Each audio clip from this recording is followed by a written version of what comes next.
Twitter will die next year. Elon Musk. Elon Musk. Elon Musk. By Elon Musk. Elon Musk took over now. Elon Musk. And not even Elon Musk can save it. Oh, it's a cobweb. I thought it was a spider. We all know Elon Reeve Musk. Billionaire, playboy philanthropist. Can probably, influence entire governments with a tweet. I don't fucking know. And of course, he could just do whatever the hell he wants because infinite money glitch. And if you haven't been keeping up with the news, on October 27th, 2022, our Elon Musky boy bought Twitter for $44 billion. Put into perspective for that is at least 5,000 mega mansions in Ohio, or 1 1/3 Mark Zuckerberg's. Now, Elon has big plans for Twitter, like laying off almost every single employee, as well as charge you for verification. And of course, the one I'm excited for most of all is bringing back Vine, baby! Whoa! But it's not what Elon will do that will kill Twitter. It's actually Elon himself. And the biggest threat is not what you'd expect. But to explain everything, we need to go back to when this kerfuffle first began. So let me just click on my bookmarks like one of these. March 26th, 2001. You're the CEO of Twitter. And let's imagine that your name is, I don't know, Jack Dorsey. Now you, Jack Dorsey, are chilling at a board meeting. The big boys are in their suits talking about Twitter's profit margins, and oh no, they're still not making any money. What a shocker! But then the entire room looks at you, Jack Dorsey, and they ask if you have any ideas. And what you say changes everything. Wait, this isn't Chipotle? This guy was literally fired in 2008 because he had no idea how to run a company. And by all the gods, Jack Dorsey himself became the CEO again in 2015 because no one wanted to run this trash boat of a company. The guy who doesn't know business had to step up to be CEO. I mean, it speaks for itself. Now, of course, his heart wasn't in Twitter. In fact, 98% of his income was coming from his own company called Square or some shit. I don't care. I didn't research that part. Now, he's only in Twitter at this point because it's some sweet bag. You know, I'm sure they give some good cheddar cheese with all that Twitter blue money. You know what I'm saying? But deep down, he was hurt. He loathes seeing his creation be completely mismanaged. And it got to him. It really did. So on that same night he bombed that meeting, he goes and swipes up on Elon's private story. You up? What's up, Jack? Twitter was a mistake. A new platform is needed. Twitter can't be a company. I'd like to help if I'm able. I tried to get you in the board, but everyone said no. Oh. How about now? After Elon sent a couple of eggplant emojis to, set the mood, he informally told Jack that he will buy Twitter for the aforementioned $44 billion, which made Jack very happy. Jack truly believed that Elon was the future of the company, and he was the right man for the job. I mean, yeah, the guy sells cars, he blasts rockets into space, he sells flamethrowers as a side hustle, and he's a gamer. I would say it's pretty qualified, maybe even over, but things just simmer down for a little bit. You know, life gets in the way, so, for a few months, they really didn't talk much. Probably too busy watching the crypto market crash, honestly. I know I was.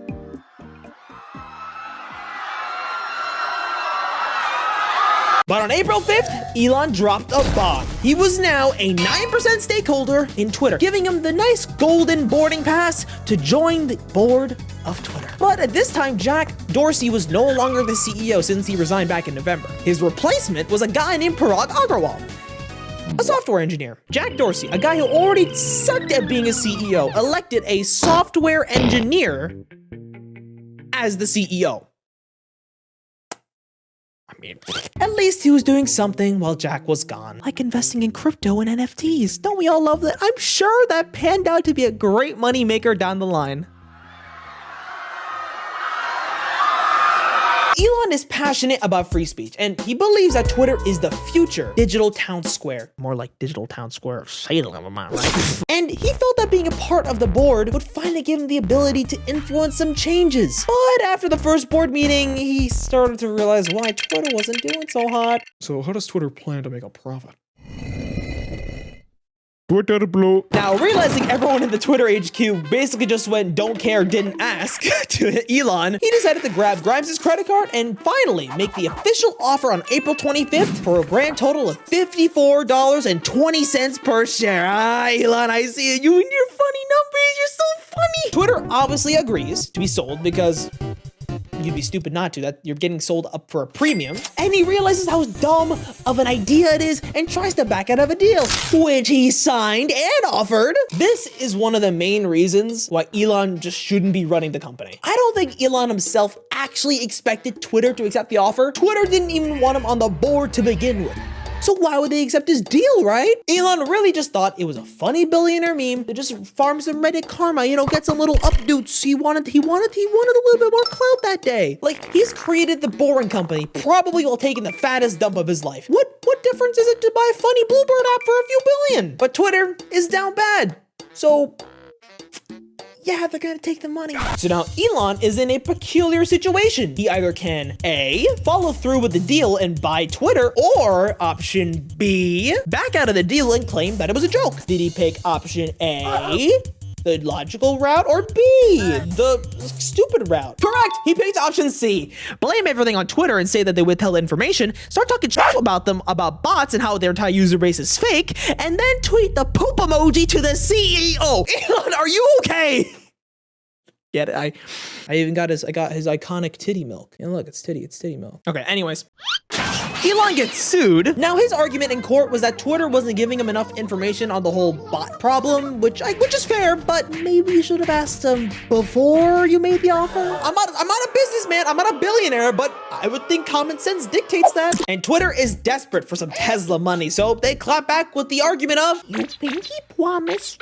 Which is a solid point. Because of this court case, though, Elon inadvertently leaked probably the funniest DMs I've ever seen from any case. I think my favorite one is from a guy named Jason Calacanis, which apparently is like the biggest Elon fan ever. I thought there were bigger ones, but apparently this guy is up there because he's a billionaire and he wants to suck Elon off. And it doesn't help that this guy texts Elon like an awkward middle schooler trying to talk to their crush. The guy sends him 13 texts in a row before getting a response. Did it not cross your mind that maybe Elon doesn't want to talk to you? Or maybe he's busy? Or maybe you're just annoying as shit? I'm gonna put the text on screen right now. They are stupid. He just begs to be a part of the board. And then he says he wants to be the CEO. Elon is the CEO, my guy. And no, he doesn't give a shit about you. Why are you asking to be the CEO? Oh my God. But it gets even better because the DMs between Parag and Elon were leaked and the conversation seemed pretty chill at first. It seemed really chill. Everyone was having a good time. They were saying we will be friends, blah, blah, blah, blah, blah. But then Parag confronts him about the whole Twitter is dying tweet that Elon made, and he wasn't too happy. You know, he's saying that, hey, I'm working hard here. Can you please, like, you know, shut the up? And then Elon literally ends his entire career. Oh boy, I need a water break. Oh, hydration. Am I keeping you retained? Am I retaining that retention?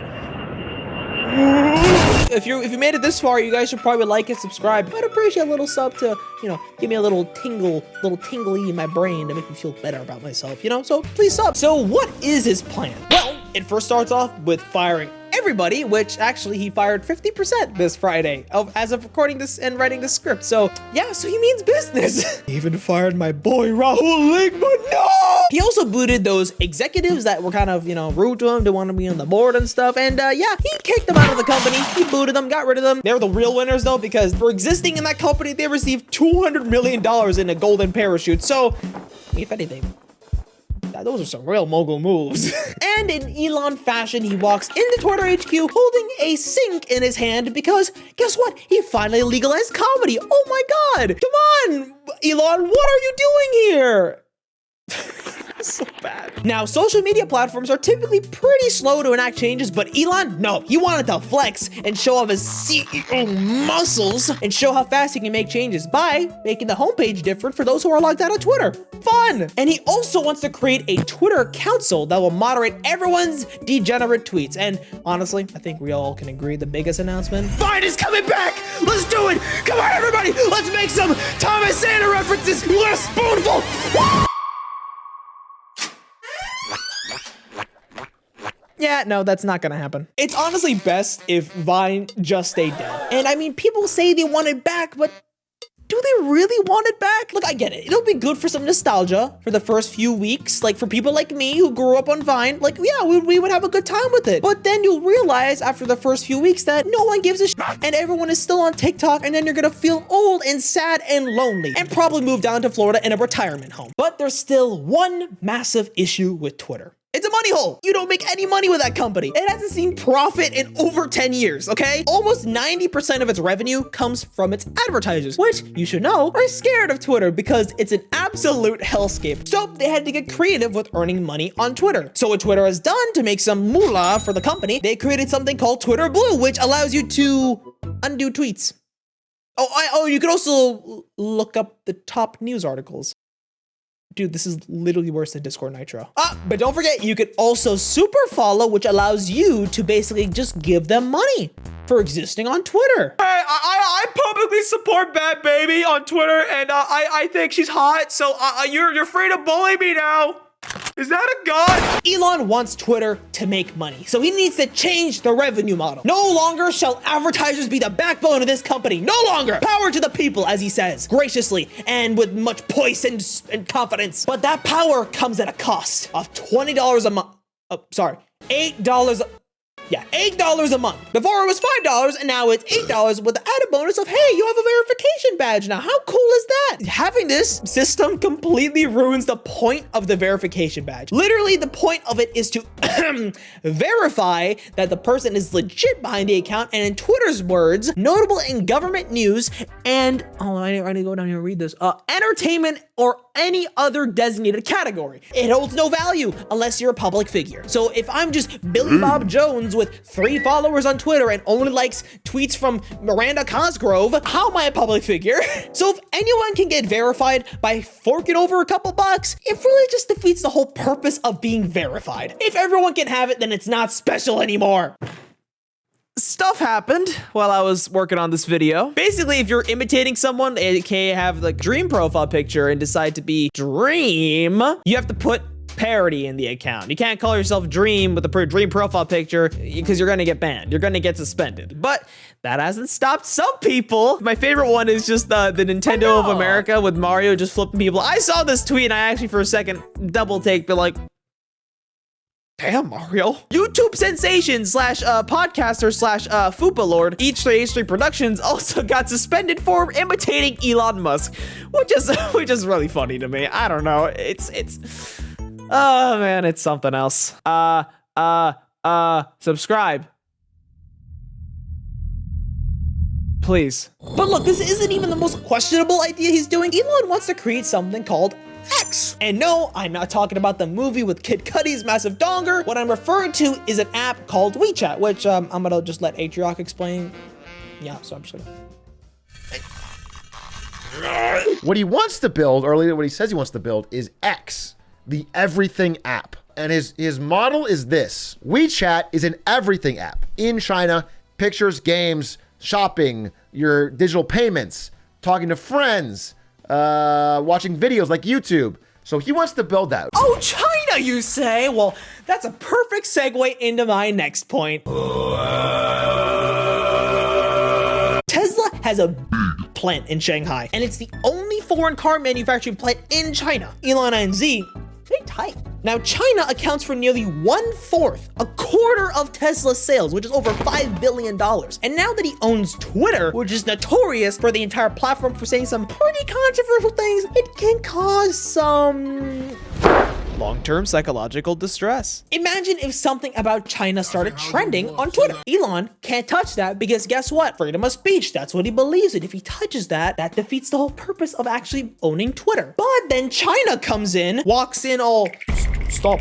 You have to stop. So China might have the power to completely strong-arm Elon and completely censor Twitter if they wanted to. And it doesn't help that Twitter already doesn't make any money, which he says he's okay with, but if it starts meddling with this Tesla cash, then we got a bit of a cold red. I would put a little hammer and sickle in that alarm too because of communism. But there's still one last reason that we haven't taken into account. And that's Elon himself, which I said in the beginning of the video, could be a bit of a problem. He wants to just be a quirky rocket man that brings humanity to Mars, okay? And with him trying to manage an entire social media company, that's not exactly in his prerogative. Elon will hate running Twitter because social media isn't a tech business. Nothing like what he manages now. Social media is a content management business. And I don't think he's mentally or physically ready for that challenge. And I'm willing to bet in the next year, you're not going to be seeing him in that Twitter HQ holding a sink anymore. You'll be seeing him sticking a giant for sale sign in front of Twitter HQ.